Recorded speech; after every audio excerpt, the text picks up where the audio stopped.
हमारे चैनल में आपका स्वागत है। रजिया और आफ्ताब का खाता पिता और सुखी परिवार था। आज उनकी शादी की 25वीं सालगिरह थी।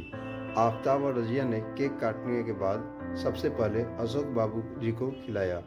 अशोक बाबू जी भी इसी परिवार का हिस्सा थे। रजिया और आफ्ताब की 20 साल की बेटी आसमा आज भी अशोक बाबू जी से 5 साल की बच्ची की तरह लाड दिखाती थी। आफ्ताब के एक स्कूटर हादसे पर अशोक बाबूजी ने किसी फरिश्ते की तरह इस परिवार की मदद की थी। उस हादसे में अपनी टांग गंवाने के बाद आफ्ताब की निर्भरता अशोक बाबूजी पर और ज़्यादा बढ़ गई थी। इधर आसमा की शादी की बात चल रही थी। वह बहुत खूबसूरत और पढ़ी लिखी थी। उसके लिए एक से बढ़कर एक परिवारों के रिश्ते आ रहे थे। आफ्ताब की खाला की सख्त हिदायत थी कि उनके समाज में ज़्यादा दूर के लोगों से रिश्ते नहीं किए जाते और उन्हें अपनी बेटी का निकाह अपने ही किसी एक परिचित परिवार में करना चाहिए। खाला के सुझाव को दरकिनार कर रात को खाने की टेबल पर आफ्ताब ने अपनी बेटी से कहा, बेटा, हम तुम्हारे ऊपर अपनी पसंद नहीं थोपेंगे। तुम अपनी पसंद के लड़के से शादी कर सकती हो, भले ही वह किसी भी मजहब या जाति का हो, हमें फर्क नहीं पड़ता है। इसी बातचीत के दौरान आफ्ताब ने रजिया की अधूरी लव स्टोरी का जिक्र कर दिया। रजिया बातचीत का मसला बदलने को कहकर बगैर पूरा खाना खाए उठ गई। अपने अधूरे इश्क का जिक्र आते ही रजिया असहज हो जाती थी। वह अपने पुराने प्यार को पूरी तरह भूल चुकी थी और अब उसके लिए टोकना उसे बुरा लगता था। आफ्ताब ने रजिया के कॉलेज के लड़के के साथ अफेयर की अनदेखी कर उससे शादी की थी। आफ्ताब ने रजिया की प्रेम कहानी को पूरी होने से पहले ही खत्म कर दिया था। आफ्ताब को इस बात का अफसोस था। आफ्ताब रजिया की खूबसूरती और ऊंचे खानदान से होने के चलते इस कदर उतावला था कि उसने रजिया की प्रेम कहानी को सांप्रदायिक रंग देकर ख़त्म कर दिया और खुद उसका शौहर बन बैठा। आफ्ताब ने रजिया का शरीर और उसका शौहर होने का हक तो हासिल कर लिया था, लेकिन रजिया की रजामंदी हासिल करने में उसे ज़माना लग गया। ज़बरदस्ती रजिया का प्यार हासिल कर लेने के बाद आफ्ताब को अपनी गलती का एहसास हुआ, लेकिन तब तक बहुत देर हो चुकी थी। आसमा के जन्म के बाद रजिया ने मन से आफ्ताब को अपना पति मान लिया था और अब जाकर उनके रिश्ते मधुर हुए थे। इस परिवार की हंसी खुशी इसी तरह जारी थी। आज उनके परिवार के दोस्त अशोक बाबूजी का जन्मदिन था। पूरा परिवार इस आयोजन को एक साथ मनाता था। अशोक बाबू ने पता नहीं किस वजह से शादी नहीं की थी। इलाके में उनकी एक छोटी सी कपड़ों की दुकान थी। अशोक बाबूजी से इस परिवार का नाता दिनों दिन और गहरा हो गया था। आफ्ताब को अशोक बाबूजी ने ही दिया था।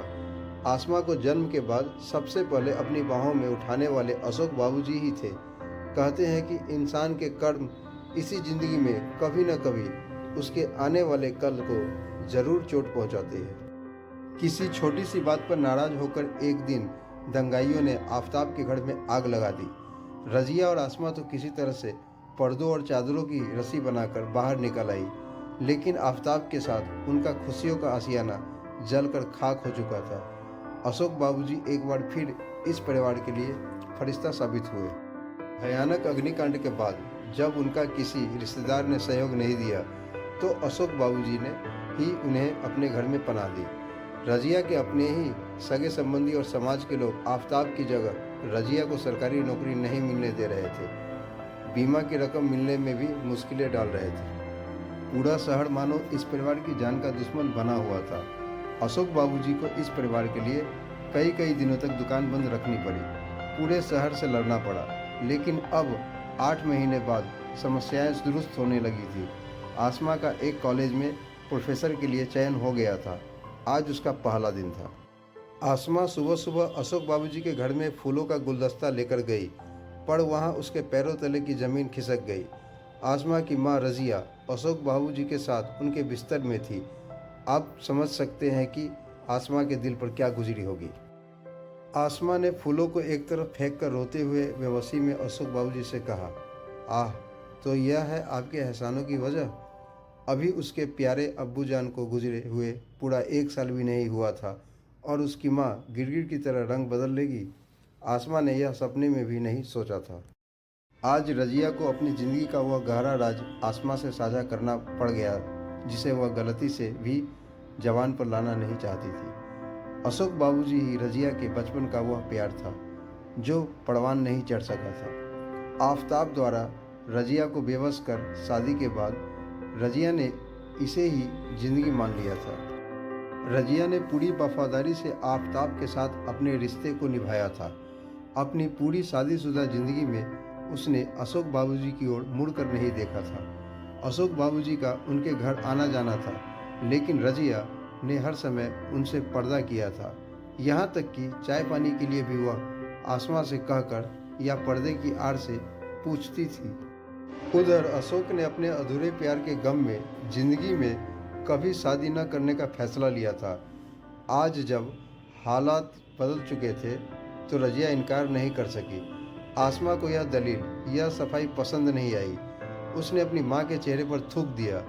आसमा को रजिया और अशोक का रिश्ता किसी कीमत पर मंजूर नहीं था। वह नहीं चाहती थी कि उसके अब्बा, जिनको खाक में मिलना नसीब नहीं हुआ था, कि बेवा किसी दूसरे धर्म के आदमी से जिस्मानी रिश्ता बनाए। अग्निकांड की उस भयानक रात ने आसमा की सोच को कट्टरपंथी बना दिया था।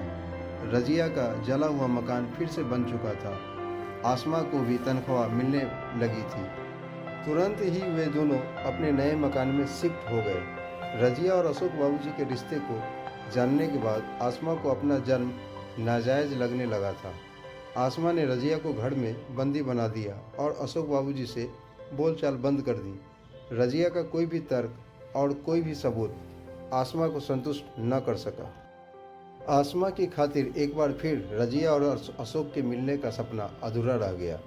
आसमा की शादी करने के बाद रजिया ने अपनी सारी जायदाद बेटी और दामाद के नाम कर दी।